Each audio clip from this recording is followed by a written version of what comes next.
It's a beautiful day today and a beautiful day to read some Entitled Parents. Nothing like a bit of entitlement in the morning. A good way to start the day. I wish I had something interesting to tell you guys. I bought a Wii recently and I've been playing Donkey Kong a lot. But besides that, I've been making videos. But yeah, hope you guys are doing good. And I hope you enjoyed today's episode.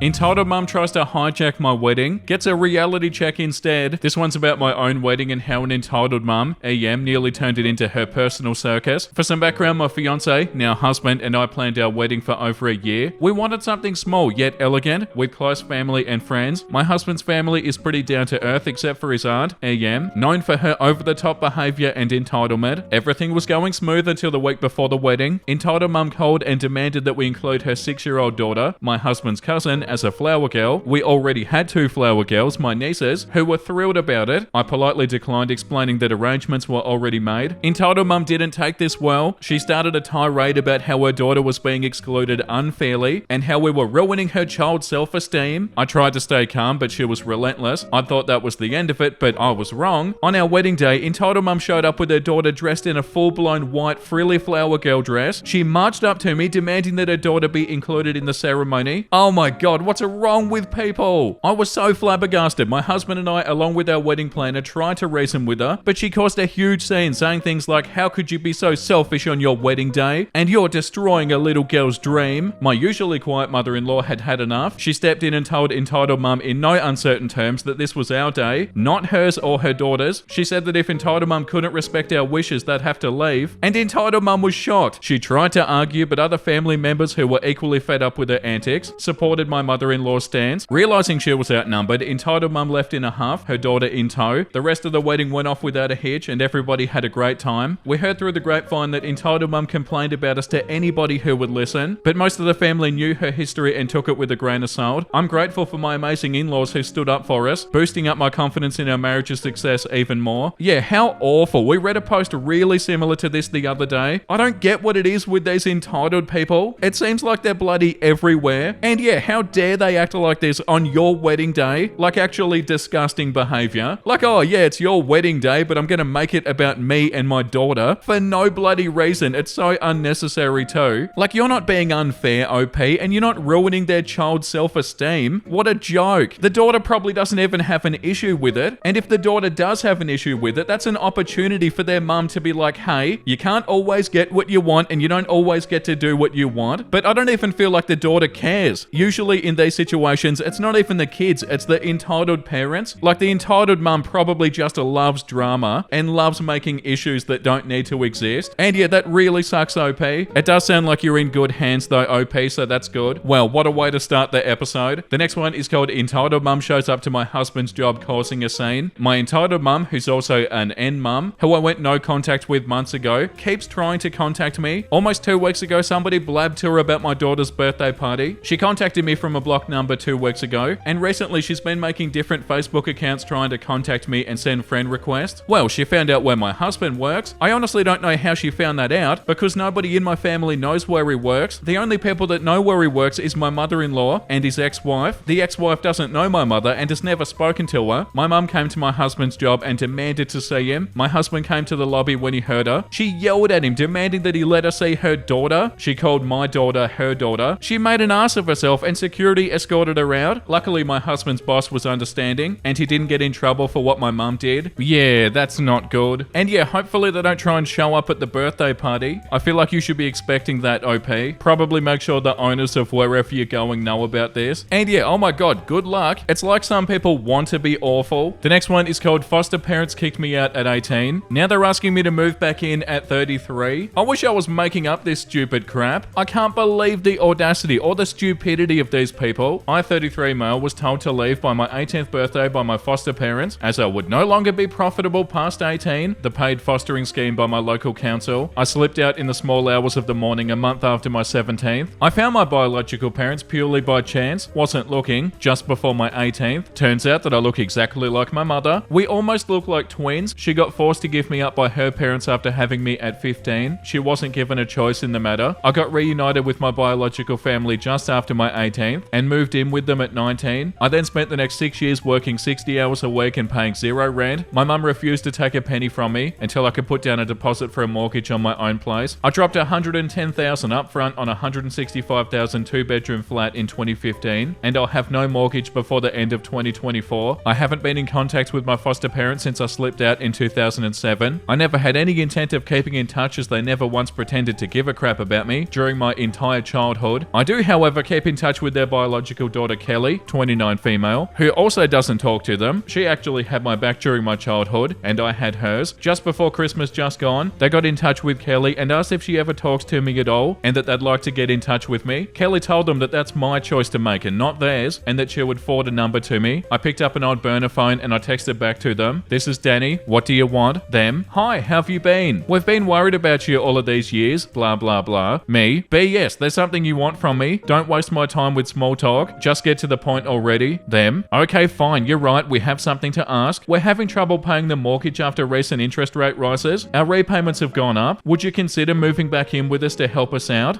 Oh my God. The audacity. We need some extra income for the next 15 years. Oh my God. You can have the bigger room with the ensuite bathroom this time. Me. I have literally 1 year left on my mortgage and my repayments did not go up. Maybe I'll even look into paying it off early. So no, I will not move in with you. Have you even tried prostitution? Or maybe you could sell drugs? Get an OnlyFans? Another foster child? Them. There's no need to be rude to us. We're trying to help you here. We're offering you an opportunity. Oh yeah, sure you are. Do you have a job? What do you do for money? Me. I'm a doctor and I diagnose you know whatted. Dr. Danny hereby prescribes you a nice tall glass of shut the hell up and a pair of helmets to ride the short bus with, because you must be mentally slow if you want me to believe that you would be helping me by having me pay to live with you. If ever I choose to tolerate your presence in my life again, it'll be you paying me for the privilege of my company. Them. Oh, forget it. Just F off if you're gonna be like that with us. Me. Bye. Have a nice day. Them. F you. Me. No thanks. At this point, I just turned off my phone and stuck it back in my forget it drawer. That was December 18th. I had a great Christmas with my biological family and my foster sister, seeing as she spends Christmas with my parents rather than hers. You might think I was being harsh to my foster parents here, especially with the you know what comment, but I assure you, they were the gold medalists at doing bare minimum as parents. I was fed and clothed, and I was given a room and a bed, and I was sent to school. No toys, no birthday or Christmas presents, no care or love. I was basically just a lodger who got his rent paid by the state, and for them to now try and ask for my help while painting it as them helping me? No, my biological mother was more of a mother to me in the first day of knowing her than my foster mother was in 17 years. I guess that's what you get when you neglect one child for his entire childhood and then lose both because of it. Kelly slipped out the back at 17 like I did. I know, because I was there to pick her up. Wow, that's so wild, OP.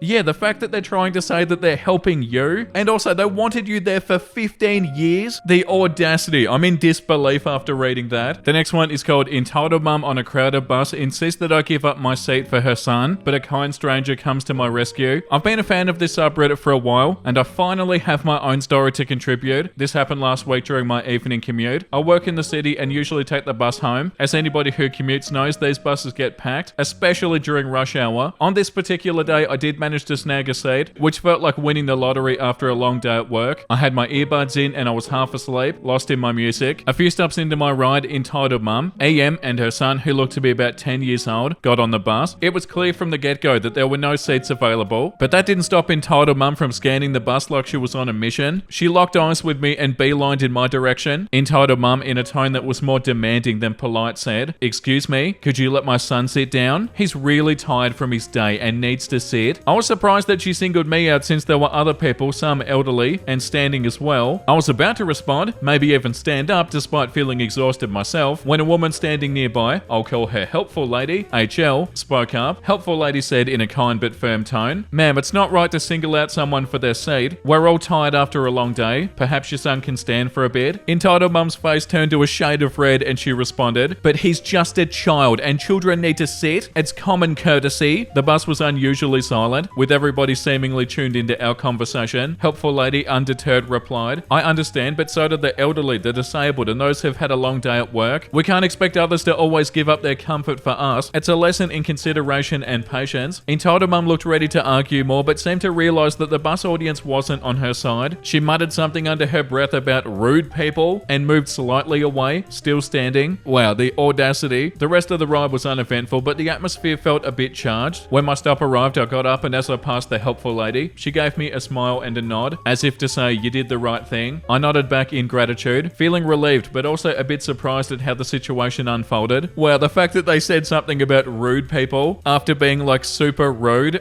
that's hilarious in an entitled and frustrating sort of way. But yeah, good job, OP. It sounds like you handled this super well. And also, shout out to the helpful lady. My entitled dad wanted me to be a housewife. I grew up in a household that was basically a hellhole for both me, 20 female, and my mother, 48 female. My father, 50 male, had 2 children before me and 2 children after me, all boys he had with my mum. And because I was born right in the middle, I was singled out for a lot of stuff. A few examples of this: my dad would often ask each of us what we wanted from the store as a reward for doing well in school. My brothers always got what they wanted. I hardly got what I wanted. On birthdays, my brothers got to see whatever movies they wanted. I never got to choose the movie I wanted to see. If I asked for something for Christmas, I probably wouldn't get it unless it was from another family member. Whenever one of us started doing bad in school, I would always get the biggest punishments while my brothers got off easy. Yeah, I don't think this is because you're the middle child, OP. The dad just sounds misogynistic. My dad allowed my brothers to watch him when he cooked so they could learn. I had to learn how to use things like the freaking grill on my own. My brothers could wear swim trunks or a Speedo. I was only allowed to wear a one-piece swimsuit, which I hated because it made going to the bathroom awkward. Dad would always come and support my brothers whenever they had an event. Whenever I had one, all I would get was constant criticism. Oh, I'm so sorry, OP. This sounds awful. The worst one by far. Whenever my brothers got birthday or Christmas money, they'd spend it on candy or toys or clothes, etc. I wasn't even allowed by my father to touch my money, and I counted from when I was 7 to when I was 15. I had over $800 in cash that I was denied. This got way worse when I entered middle school. My brothers, Matt and Kyle, not real names, realized I was being left out, and we talked about it with our little brothers, and now all of us include each other in our celebrations. But now all of a sudden my dad was constantly telling my brothers not to interact with me in any way and to pretend like I wasn't there. Oh my god. And then all of a sudden my stuff started going missing. It started with small stuff like my pencil sharpener and a note card or something. Then it escalated into my merchandise disappearing, and then my movies, and anything I bought with my own money would be gone the next day. And then when I confronted my dad about it, he didn't deny what he did and said that he threw it all away because I'm going to be growing up to be a housewife that doesn't need that crap. Yeah, this guy is so misogynistic. I told him I don't want to be a housewife. I want to get a job. He then sent me to my room, and as I entered high school, I found that my swimsuits had been thrown out, a few of my cool shirts had been thrown out, and even my phone had been thrown out. When I found out that that had been thrown out, I tried keeping it cool at school that day, but I just broke down in the middle of class, and when my parents found out about what happened, my dad kicked me out. Whoa. My older brothers had graduated high school already, and they were living together to save money, so I went to stay with them, and I got therapy, and I eventually learnt that my stuff wasn't thrown out, and that's when I learnt the truth. My dad tried to throw it all out to groom me into becoming a housewife so he could marry me off to one of his co-workers, but when I broke down crying in school, he kicked me out so he didn't have to hear me, because the moment I cried, he decided to abandon the plan and cover his tracks. You might be thinking, where was my mum in all of this? She did everything she could to help me, but her own husband wouldn't listen to her. I was the middle child, and he was entitled to everything regarding me, because I'm his daughter, and if he wants this to be my life, this is my life. It's no wonder that me being kicked out led to them getting divorced. And if you're wondering about my little brothers, they want nothing to do with my dad, and they actively refuse to go to his house. And moving in with Matt and Kyle was easily the best decision I made. I learnt that all of my stuff was saved from the dumpster and put into a storage facility, and I got most of my stuff back, and the clothes that didn't fit me we sold by holding a yard sale. Matt and Kyle's backyard also had a pool and a hot tub, and finally I was able to experience them in a bikini thanks to help from my mum and my little brothers. I was able to confess to my best friend, who's now my girlfriend. When I turned 18, I came out of my shell and I got piercings in my ears, my navel, and my nipples. When I graduated, we celebrated it at Matt and Kyle's house. The whole family was there except for Dad. Where was he anyway? He got arrested for a DUI car crash after being high on marijuana and has been in jail for a few years now awaiting trial. Good, F him. I'm now moved out of Matt and Kyle's, or rather just Matt's because Kyle moved out of the house as they bought a house for me and my girlfriend. Wow, that's so awesome. Which of course had a pool and a hot tub. So to my dad, F you for being absolutely awful as a parent, and F you for being terrible to me because I was born in the middle. Yeah, like the top comment says, your dad wasn't mean to you because you were born in the middle. He was mean to you because you're female. What a misogynistic a-hole. I'm glad that you're free of him. Yeah, and like the comment under that says, not just a misogynist, but he was actively planning to marry his child off to a much older co-worker. At best, he's enabling you know what, and at worst, he's a closet you-know what himself. Yeah, definitely, it's a lot more than just being a misogynist. So disgusting. And congratulations on getting out of there, OP, and onto a better life. The next one is called Mum Put Me in 17k of Debt. So I'm 29, and while I was a kid, my mum received SSI for me due to a vision impairment I have. Well, at 18, my payments were supposed to be cut due to my vision not meeting the state's requirements to be legally disabled. I am legally blind in one eye and almost in the other. Well, SSI made a mistake and kept sending her payments, and she never tried to correct them about it and happily accepted them. Oh god. Now 10 years later, they're trying to pin me with the bill of almost 17k. Mum's BSing me and saying that she'll help pay it off, but she has a low income and is on every assistance she can be on. I'm at a loss because I was just about to start college, and this will definitely keep me from getting accepted for any type of grant and will absolutely destroy my credit that I've been working so hard to build. I almost have it at 800. I was a sheltered and limited kid, so I'm torn up. I feel like she killed my childhood and now killed my late beginning adulthood. Update. So I confronted my mum about this and I got the outcome that one would expect. I got a lot of don't worry about it, it'll get paid, it won't affect you. I'm so conflicted because I have an autistic preteen brother who lives with her, so anything that I could do to her would affect him. I told her that things would not be the same between us because of this. She even had the nerve to offer the money that she'd get back from taxes for my brother to me to help pay it off. No mention of getting a job to help pay it though. I'm feeling so alone and I'm trying to mentally prepare myself for the storm this will cause. I have no friends or family here, so I'll suffer in solitude. Thank you so much to everybody who gave their input and tried being helpful. Wow, that's so awful, OP. And yeah, not your fault. And like you said there about your brother and your actions would affect him. Like how bloody unfair that has become your responsibility. Oh, that's so bad. The top comment says you need to go talk to a lawyer who specializes in this. I don't know what they would be, but you need to do it now. Yeah, there has to be somebody out there who can give you advice, OP. Good luck with this. I can't believe the stuff that we read. Biological mum asked that my friend disown stepmom. My friend, let's call him Jake, lived with his biological mum and grandfather until he was 8 years old. His dad had a long-term girlfriend of 6 years by the time that Jake's mum just showed up and dropped him off. No explanations and no contact afterwards. Jake was initially hostile to his dad and girlfriend because his mum told him his dad wanted nothing to do with him until he was older. It took a lot of work, but his dad and girlfriend won him over and they raised him as their own. Now Jake is 23 and just graduated college. He's taking a break before he starts a master's degree. His mum showed up at his dad's house out of nowhere and decided that Jake needed to go with her because his grandfather was very sick and needed help. That same grandfather who was narcissistic and definitely abusive in some way. Jake told her that his dad and stepmother were his real family, and they showed him that love doesn't have to come with conditions. Very cheesy, I know. She started screaming and having a tantrum that his stepmother wasn't actually family because they never married. It was a whole scene apparently. Jake's stepmother showed up and told his biological mother that Jake was her son and that she'd call security to get her removed. They live in a gated community with its own security. Jake lives in an apartment above the garage. Jake's biological mum told him it's either me or her. Jake chose stepmom and biological mum threatened him by saying, "This won't be the last time you hear from me." I found it weirdly convenient that biological mum showed up when his dad had to take a very rare work trip out of state. Jake hasn't heard from her since and it has been a few months. Edit, Jake's dad and stepmother never married. I wanted to clarify. Yeah, once again, like the top comment says, sounds like an abusive manipulator. Only comes back when she needs help. Tell him he should only meet her on his terms. He's an adult and he can call his own shots. Yeah, definitely. Okay, after everything we've read today, I feel like that's enough. Let's read something a lot more wholesome. Dog owners. Oh, I prepped for months to adopt. Cat owners. I found him in the trash.